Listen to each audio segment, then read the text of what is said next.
Hello hi this is Nisi. आज हम explain करने वाले हैं द एज ऑफ एरोगेंस के अगले 4 एपिसोड के बारे में। तो आइए शुरू करते हैं। एक हफ्ता बीता और राजधानी से सामान आ गया।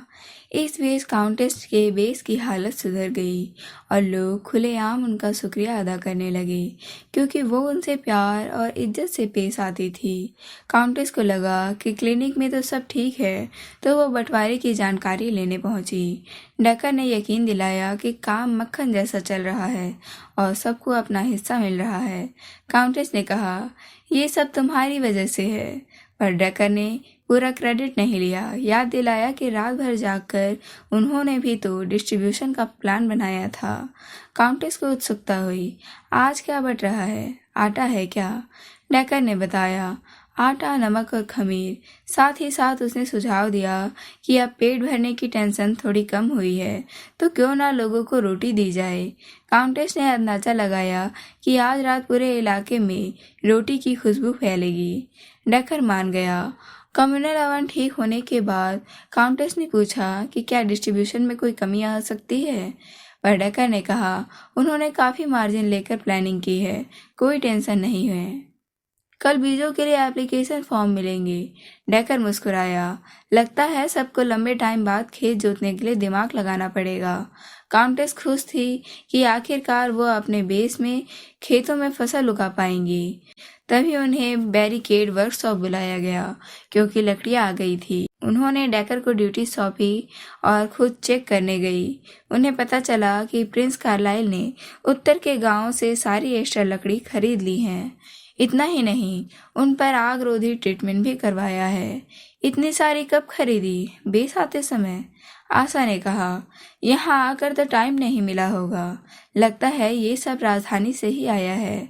काउंटेस सोचने लगी, मेरी जान भी शायद इतनी महंगी नहीं होगी।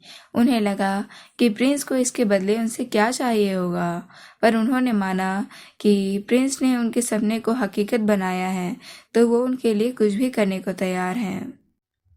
तभी एक सेवक ने बताया कि प्रिंस उन्हें बुला रहे हैं। काउंटेस ने पूछा, आपने मुझे क्यों बुलाया?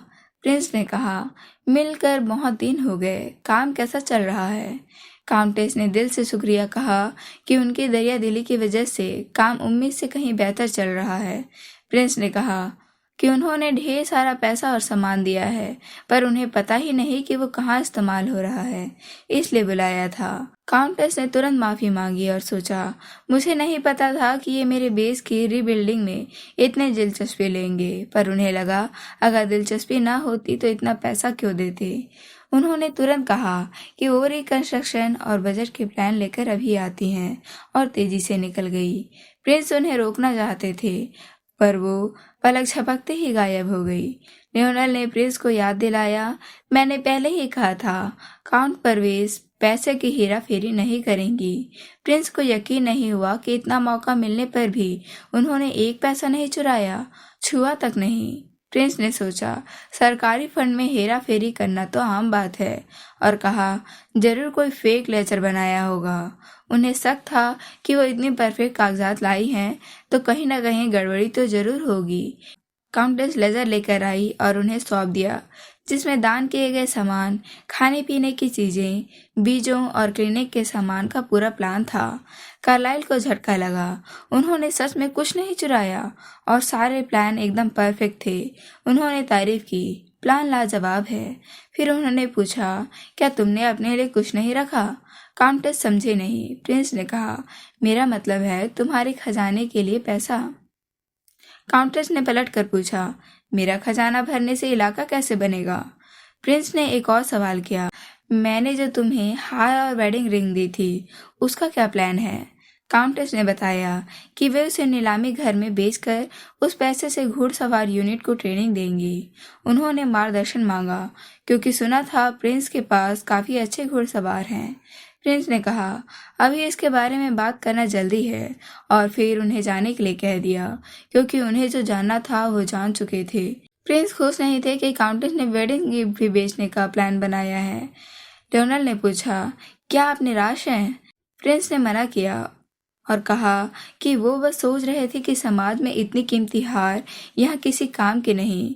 उन्होंने सोचा कहीं उस हार पर कोई श्राप तो नहीं जो उस मालिक के पास टिकने नहीं देता। फिर उन्होंने अपनी आंखें बंद करके खुद को समझाया कि ये अच्छा ही है, क्योंकि वो उस हार के साथ आने वाली दया भरी नज़रों से थक चुके थे, क्योंकि वो उनकी माँ की आखिरी निशानी थी। फिर उन्होंने पूछा कि शाही परिवार में आजकल क्या चल रहा है। उधर मंदिर के गलियारे में गैब्रियल ने महारानी को बुलाकर खुलकर बात करने के लिए कहा। मंदिर ने गैब्रियल की पुरानी भविष्यवाणी याद दिलाई कि अगर कार्लाइल राजा बना तो उनके राज्य का भविष्य अंधकारमय होगा, क्योंकि कार्लाइल ने बचपन से ही ढेरों लोगों को मारा है। गैब्रियल सहमत हुए और कहा कि लोगों की जिंदगी भगवान के रास्ते से दूर होती जा रही है। उन्होंने इसे मुश्किल बताया क्योंकि कार्लाइल को भगवान का आशीर्वाद मिला है, पर वो भगवान की बातों की अवहेलना करने में सबसे आगे है। महारानी ने कहा, ठीक यही मेरे विचार हैं। उन्होंने गैब्रियल की तारीफ की और अपने बेटे मैटियस के लिए समर्थन मांगा। गैब्रियल एक शर्त पर मदद करने को तैयार हुए। अगर प्रिंस मैटियस गद्दी पर आते हैं तो महारानी को चैडियन एम्पायर को पवित्र साम्राज्य बनाना होगा। महारानी ने कहा कि वो भी भगवान की बात मानना सही मानती है, पर पवित्र साम्राज्य बनाने के लिए उन्हें थोड़ा वक्त चाहिए, और उन्होंने विदा ली। इधर परवेश में लियोनल और प्रिंस तलवारबाजी की प्रैक्टिस कर रहे हैं। कार्लाइल ने लियोनल को हरा दिया। उसने अपनी हार मान ली। कार्लाइल ने कहा कि वो बेहतर हो रहा है। कार्लाइल ने मौसम देखा। दूर उत्तर में होने पर भी गर्मी थी। उन्होंने अपनी शर्ट उतारी और खुद पर पानी डाला। लियोनल ने बताया कि काउंटेस परवेश राज्य में खेती को पुनर्जीवित करने की जल्दी में है और यह खेतों को 2 बार जोतने के लिए काफ़ी होगा। कार्लाइल सहमत हुए, कहा कि बीज जोते समय वह बहुत खुश दिख रही थी। लियोनल हैरान हुए, आप उनके चेहरे के हाव भाव भी पहचान लेते हैं? कार्लाइल मुस्कुराते हुए जवाब दिया, हाँ, अगर करीब से देखूं तो। उन्होंने पूछा, राजधानी से आया सामान संभल गया है क्या? लियोनल ने हाँ कहा, पर उन्हें प्रिंस के सेवकों के रवैये पर चिंता थी। उन्हें डर था कि इससे काउंटेस परवेश नाराज हो सकती हैं। कार्लाइल ने कहा, उन्होंने अपने सेवकों को सिर्फ अपने इलाके में रहने को कहा है, कोई प्रॉब्लम नहीं चाहिए। लियोनल ने सोचा, इस बारे में बाद में सोचूंगा। इधर नीना काउंटेस की नौकरानी जा रही थी जब एक दूसरी नौकरानी ने उसे पीछे से आवाज दी। नीना ने पूछा, क्या है? वो हैरान थी, कहीं उसने कुछ गलत तो नहीं कर दिया। दूसरी नौकरानी ने अकड़ कर कहा, मैं पूछ रही हूँ क्योंकि तुम्हें नहीं पता। तुमने मेरी राह काटने की हिम्मत कैसे की? नीना ने पूछा, इसका क्या मतलब है? मैं तो बस अपने रास्ते जा रही थी। उस नौकरानी ने पूछा, क्या उसे परवेश की सीनियर्स की कोई इज्जत नहीं है और क्या वो सभी नौकरानियों को एक जैसा समझती है? उसने नीना को लॉर्ड परवेश की नौकरानी कहकर बताया और खुद को प्रिंस की नौकरानी कहकर बताने लगी। शान दिखाने की कोशिश करने लगी। उसे लगा कि इससे उसका स्टेटस ऊंचा है। उसने पूछा, अब समझी मेरी राह काटना कितनी बड़ी बदतमीजी है? नीना ने झट से झुककर माफी मांगी और कहा कि वह इंसान थी। उस नौकरानी ने कहा कि आगे से ध्यान रखना और फिर घमंड से कहा, तुम्हारी मालकिन जितनी बदतमीज है उसके नौकर भी वैसे ही हैं। नीना ने सोचा, जब तक मुझ पर इल्जाम है तब तक मैं सह लूंगी, पर उसने हमारे लॉर्ड को कैसे बुरा भला कहा? वो लॉर्ड जिन्होंने बर्बरों के साथ भयानक युद्ध खत्म किया और जो परवेश के लोगों के लिए हीरो हैं। तभी चीफ मेड वहां आई। नीना ने उन्हें सब कुछ बताया। चीफ मेड ने कहा कि इसलिए हमें अब और भी बेहतर होना होगा। हम अपने लॉर्ड की जितनी सेवा और देखभाल करेंगे हमारा स्टेटस भी उतना बढ़ेगा। उन्होंने सबको हिदायत दी कि अगर कुछ कम भी पड़े तो भी उनसे आगे निकलना है और हर चीज़ में बेस्ट बनना है। नीना ने झुककर माफी मांगी कि उसने अपनी नाकामी दिखाई। चीफ मेड ने डेकर के पास जाकर बताया कि उन्होंने सुना है कि प्रिंस कार्लाइल की नौकरानी ने नीना के सामने लॉर्ड को बुरा भला कहा है। डेकर हैरान हुआ। चीफ मेड ने यह भी बताया कि पहले दिन से ही कई शिकायतें आई हैं उन्होंने कहा, अगर ऐसा ही चलता रहा तो गड़बड़ हो जाएगी। उन्होंने डकर से पूछा, अगर वह बिजी हैं तो वो इसे अनदेखा कर सकते हैं। डकर ने मुट्ठी भींच ली और चीफ मेट से कहा कि वो ईसाया से बात करेंगे, पर चीफ मेट ने सुझाव दिया कि प्रिंस कार्लाइल ढीले मुंह वाले नहीं हैं, बेहतर होगा कि उन्हीं से बात की जाए। इसी बीच प्रिंस कार्लाइल को बताया गया कि काउंटेस उससे मिलने आई है। उन्होंने कहा कि सही वक्त पर वो आई हैं, क्योंकि उन्हें उनसे कुछ कहना था। पर उन्होंने काउंटेस के चेहरे पर गुस्सा देखा और पूछा, क्या हुआ? काउंटेस ने कहा, वो प्रिंस से कुछ मांगना चाहती हैं। प्रिंस ने इजाज़त दी, पर मन में सोचा, इतनी दृढ़ दिख रही है, कहीं कुछ और सामान तो नहीं चाहिए। काउंटेस ने मांग रखी कि वह राजधानी से लाए अपने नौकरों का अच्छे से ध्यान रखें, क्योंकि वो उनके नौकरों से झगड़ा करते रहते हैं। उन्होंने उम्मीद जताई कि प्रिंस इस मामले को संभाल लेंगे ताकि कोई गैर जरूरी परेशानी न हो। प्रिंस ने जवाब दिया, मुझे नहीं लगता, मेरे सेवकों ने कुछ गलत कहा होगा। काउंटेस ने उन्हें एग्रीमेंट याद दिलाया। प्रिंस ने कहा कि वो पूरी ईमानदारी से एग्रीमेंट निभा रहे हैं। काउंटेस ने लियोनल से एग्रीमेंट लाने को कहा। लियोनल लाए। काउंटेस ने उन्हें वह बिंदु दिखाया जिसमें वह तीनों बातें पूछी गई थी। दूसरी बात थी परवेश के लोगों का सम्मान करना। उन्होंने साफ किया, मेरा अपमान मैं बर्दाश्त कर सकती हूँ, पर परवेश के लोगों के लिए ऐसा नहीं होगा। उन्होंने चेतावनी दी, अगर यहाँ के लोगों का दिल बदल गया तो आप जो हासिल करना चाहते हैं वो आपके लिए मुश्किल हो जाएगा। प्रिंस ने उन्हें तुरंत चुनौती दी, अगर मैं तुम्हारी बात ना मानूं तो क्या होगा? काउंटेस ने ठंडे और साहसी अंदाज में जवाब दिया, अगर आपको मेरा साथ चाहिए तो आपको सावधान रहना होगा। 1 घंटे बाद सभी सेवक हॉल में इकट्ठा हुए। प्रिंस ने अपने सेवकों से पूछा, क्या तुमने सुना है कि किसी ने मेरी पत्नी का अपमान करने की हिम्मत की है? आशा ने सोचा, क्या इन्होंने जानबूझकर उन्हें पत्नी कहा, या अपनी पत्नी के रूप में स्वीकार करने का उनका ये कोई नया तरीका है? प्रिंस ने कहा, हाँ ठीक है, परवेश महल में लंबे समय तक काम करने वालों ने गवाही दी है। उन्होंने नीना का सामना किया और कहा, अगर इससे तुम इतनी नाराज हो गई थी तो तुम्हें चेहरे तो याद होंगे। अगर तुम्हारी बात सच है तो उन लोगों की पहचान करो जिन्होंने मेरी पत्नी का अपमान किया। नीना ने कुछ नौकरानियों की तरफ इशारा किया। एक नौकरानी मुस्कुराई। उसे लगा कि प्रिंस इस बात को सीरियसली नहीं ले रहे हैं और कुछ अजीब हो रहा है। प्रिंस ने पूछा, बस ये सब? नीना ने जवाब दिया, हाँ, मुझे बस ये सेवक याद है। एक नौकरानी ने तुरंत बचाव किया, ये झूठ है, हमने बस उन्हें कुछ सलीके सिखाए थे। यह तो वो हैं जो इस इलाके को अपना मानकर दादागिरी कर रहे हैं। उसने यहाँ तक आरोप लगाया कि काउंट परवेश उनका हौसला तोड़ने की कोशिश कर रही हैं। नीना पीछे खड़ी चुप रही। प्रिंस ने खुद को शांत रखा और पूछा, मेरी पत्नी कौन है? नौकरानी घबरा गई। प्रिंस ने दोहराया, मेरी पत्नी कौन है?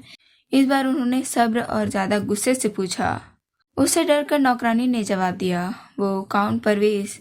उसने सोचा कि प्रिंस को यह सब परेशान करने वाला लगेगा। प्रिंस मुस्कुराए और कहा, सिर्फ मैं उन्हें वो कह सकता हूँ, तुम्हें उन्हें राजकुमारी कहना चाहिए। पर उनकी मुस्कान ज्यादा देर तक नहीं टिकी। उनका चेहरा भयानक और कठोर हो गया। उन्होंने उस नौकरानी से पूछा, तुम में इतनी हिम्मत कहाँ से आई कि राजकुमारी को बीच में टोको? फिर उन्होंने लियोनल को आदेश दिया, डिसग्रेस ऑफ नोबिलिटी के आरोप में उन्हें सजा दी जानी चाहिए। लियोनल को चिंता हुई, अगर उसको सजा दी तो स्टाफ की कमी हो जाएगी। प्रिंस मान गए कि उन्होंने इस बारे में नहीं सोचा, पर हुक्म दिया, तो फिर उनकी जबान कटवा दो। सेवक रोने लगे और माफी मांगने लगे। काउंटेस ने दूर से देखा और चौंक गई। वह प्रिंस के पास गई, उन्हें फुसफुसाते हुए कहा, इसे रोकिए, किसने कहा आपको ऐसा करने को? प्रिंस ने कहा, लगता है इतना काफी नहीं होगा। पर काउंटेस ने विरोध किया, मैं आपके और मेरे लोगों के बीच का फासला मिटाने की कोशिश कर रही हूँ, मुझे आपसे सम्मान चाहिए। प्रिंस ने बहस की, ये कोई ऐसी वैसी नहीं है, ये मेरी पत्नी कार्लाइल है। जो कोई भी डिसग्रेस ऑफ नोबिलिटी का अपमान करता है उसे सजा मिलनी ही चाहिए। काउंटेस ने जवाब दिया, मुझे भी कभी कभी लगता है कि मैं राजकुमारी बनने के लायक नहीं हूँ, इसलिए उन्हें भी अगर शक है तो ठीक है। उन्होंने लियोनल की बात याद दिलाई कि परवेज में स्टाफ की कमी है, इसलिए जवान ठीक होने तक काम नहीं हो पाएगा। प्रिंस ने पूछा, तो तुम क्या सुझाव देती हो? काउंटेस ने नौकरानियों से कहा कि परवेज में जिंदगी भले ही व्यस्त ना हो, पर हम सब यहाँ साथ हैं। हमें एक दूसरे का साथ देना चाहिए और कोई झगड़ा भी हो तो एक दूसरे को समझने की कोशिश करनी चाहिए। उन्होंने आगे कहा कि ऐसा करने के लिए आपसे सम्मान जरूरी है। उन्होंने माना कि उनका बेस अधूरा और टूटा फूटा लग सकता है, पर वो सब बर्बरों की सीमाओं की रक्षा के लिए बहुत बड़ी कुर्बानी दे रहे हैं। उन्होंने कहा वो मेरे लोगों का अपमान बर्दाश्त नहीं करेंगे। कार्लाइल आगे बढ़े और कहा, डिस्ग्रेस ऑफ नोबिलिटी करने के बावजूद राजकुमारी की दया से तुम लोगों को बख्श दिया गया है। नौकरानियां उनके सामने लेटकर धन्यवाद करने लगी। प्रिंस ने चेतावनी दी, अब कोई दूसरा मौका नहीं मिलेगा, इस मौके का फायदा उठाना। काउंटेस अपने पागल पति को संभालने में राहत की सांस ली। प्रिंस ने प्रस्ताव दिया, इस सुलह को याद रखने के लिए हम साथ डिनर कर सकते हैं। काउंटेस ने कहा, हम तो लड़े ही नहीं थे, तो कैसी सुलह, और चली गई। प्रिंस भावहीन खड़े रहे, रिजेक्शन को पचाया और उन्होंने सोचा उस औरत को डिनर पर बुलाने के लिए अब उन्हें क्या करना होगा। दूसरी ओर गैब्रियल और महारानी कार्लाइल के खिलाफ अपनी टीमें बनाने के लिए सहमत हो गए। महारानी ने गैब्रियल को समझाया कि कार्लाइल अपने बेस गया है, जो शाही परिवार के अधिकार क्षेत्र से बाहर है, इसलिए वह दखल नहीं दे सकती। उन्होंने बताया कि उन्होंने कार्लाइल को काउंटेस परवेज से शादी करने से रोकने की कोशिश की थी। गैब्रियल ने कहा, प्रिंस कार्लाइल भी सबसे कीमती हथियार को बचाने की कोशिश कर रहे हैं। उन्होंने विश्वास दिलाया कि उनका मौका फिर आएगा। महारानी को उत्सुकता हुई कि भगवान अपना काम कैसे करते हैं। गैब्रियल ने उन्हें यकीन दिलाया कि समय आने पर उन्हें पता चल जाएगा। अब परवेश में सितंबर का महीना शुरू हो चुका था। किसान अपनी फसल के लिए उत्साहित थे। तभी उन्होंने काले बादल देखे और सोचने लगे कि क्या बारिश होने वाली है। उन्हें लगा कि बारिश का मौसम तो नहीं है, पर बादल जमीन के काफी करीब थे और अजीब दिख रहे थे। एक बूढ़े आदमी ने टिप्पणी की, यह 28 साल पहले देखी गई चीज जैसा लगता है। फिर उसने चिल्लाया कि यह हमला है, बर्बर आ गए हैं। उसने सबको गुफा में छिपने को कहा और लॉर्ड को बताने गया। इस बीच कार्लाइल लियोनल के साथ चर्चा कर रहे थे कि अब परवेश की स्थिति ठीक लग रही है और उम्मीद है कि सप्लाई जारी रहेगा। लियोनल ने कहा, सामान और पैसा तो जरूरी है, पर काउंटेस परवेश बहुत शानदार है। पर उन्होंने डेकर के बारे में लगा था कि वो बस एस्कॉर्ट थे। यह असामान्य था। लियोनल ने कहा कि डेकर ही नहीं, परवेज में हर कोई अलग है। किसी किसी तरह से वे राजधानी के लोगों से ज्यादा सक्रिय हैं। कार्लाइल मान गए कि परवेज के बारे में सारी अफवाहें महज एक अटकलें थी। तभी लियोनल ने उन्हें शाही परिवार का एक पत्र दिया। कार्लाइल ने पढ़ा और मजाक में कहा कि वो अपनी वफादारी साबित करने के लिए परवेज में सामान भेज रहे हैं। लियोनल ने कहा, उन्हें लगा था सिसिलिया क्राउन प्रिंस का पद गंवाने के बाद समझदार हो जाएंगी। कार्लाइल को एहसास हुआ कि वो उम्मीद कर रहे होंगे कि 3 साल में तलाक ले लेंगे। उन्होंने कहा कि यही बात मैत्रियार्क वैलेंटिनो डेरेस्ट और सेसिलिया के लिए भी है। उनकी महत्वाकांक्षा जबरदस्त है। लियोनल ने कहा कि वो रूप, रंग और योग्यता से बेहतरीन है और महारानी भी उन्हें क्राउन प्रिंसेस के रूप में चुन रही थी। कार्लाइल ने सोचा, रूप से महत्वाकांक्षा तक वह अपनी माँ जैसी ही है और यह अजीब है। लियोनल ने पुष्टि की कि कार्लाइल को भी लेडी डेरेस के लिए भावनाएं थीं। कार्लाइल झिझक गए और शर्मिंदा हुए। लियोनल को याद आया कि हर जीत की दावत में वो लेडी डेरेस के साथ डांस करते थे। कार्लाइल ने कहा, वो एक मछली थी जिसे फंसाना था। लियोनल ने कहा, पर लेडी डेरेस तो आपको पसंद थी ना। कार्लाइल ने साफ किया कि उसे वो नहीं बल्कि क्राउन प्रिंसेस का पद चाहिए था। उन्होंने आगे तर्क दिया कि यह सब मनगढ़ंत है। मैं जिसका चाहूँ उससे प्यार करने का नाटक कर सकता हूँ। पर लियोनल असहमत थे। कहा कि उन्हें तो किसी को याद करने का मतलब भी नहीं पता। प्रिंस ने कहा, उन्होंने यह तो बताया ही नहीं कि वो क्या भेजने वाले हैं। लियोनल को लगा शायद ज्वेलरी या कोई पुरानी कीमती चीज होगी, लेकिन कार्लाइल के मन में कुछ गड़बड़ लग रही थी। तभी अचानक घोषणा हुई जिसने सबको चौंका दिया, हमला, सब लोग सुरक्षित जगह जाओ। आशा शुक्रगुजार थी कि हमलावर ज्यादा नहीं थे, पर फिर भी उन्होंने हमला कर दिया। यह बुरा था क्योंकि उनकी सेना बहुत कम हो गई थी और हथियार भी पुराने थे। डेकर ने उन्हें राय दी कि वो प्रिंस कार्लाइल से मदद मांग ले। यह वक्त अपना घमंड दिखाने का नहीं है। यह बात आशा को बुरी लग गई। उसने पूछा कि क्या मैं तुम्हें घमंड बचाने वाली दिखती हूँ? डेकर ने तुरंत झुककर माफी मांगी और कहा कि ऐसा कहना मेरी बेवकूफ़ी थी। आशा ने कहा कि वो उसे दोष नहीं दे रही, बस कह रही है कि अभी चाल चलने का वक्त नहीं है। भले ही यह घमंड बचाने जैसा लगे, अगर चंद बर्बरों के लिए उन्होंने प्रिंस से मदद मांगी तो प्रिंस और उनके बीच रिश्ते में खिंचाव आ जाएगा। वह पक्का थी कि प्रिंस कार्लाइल को भी आदेश दे, वे उसे मना नहीं कर पाएंगी, चाहे उन्हें पसंद हो या ना हो। इसलिए वो खुद ही उन बर्बरों से निपटेंगी। उन्होंने आदेश दिया कि प्रिंस को खबर करने के बाद वे तुरंत निकलेंगे। वह प्रिंस को अपनी रवानगी बताने गई। प्रिंस ने पूछा, इतनी जल्दी क्यों है? काउंटेस ने सोचा कि प्रिंस को अचानक बर्बरों के हमले की खबर मिल गई होगी, पर उन्हें यकीन नहीं हुआ। उन्होंने प्रिंस को बताया कि आयरनी जाति, जो उस उजाड़ जमीन के चंद जनजातियों में से एक है, उन्होंने सीमा पर हमला कर दिया था और वो सीमा की रक्षा के लिए जा रही हैं।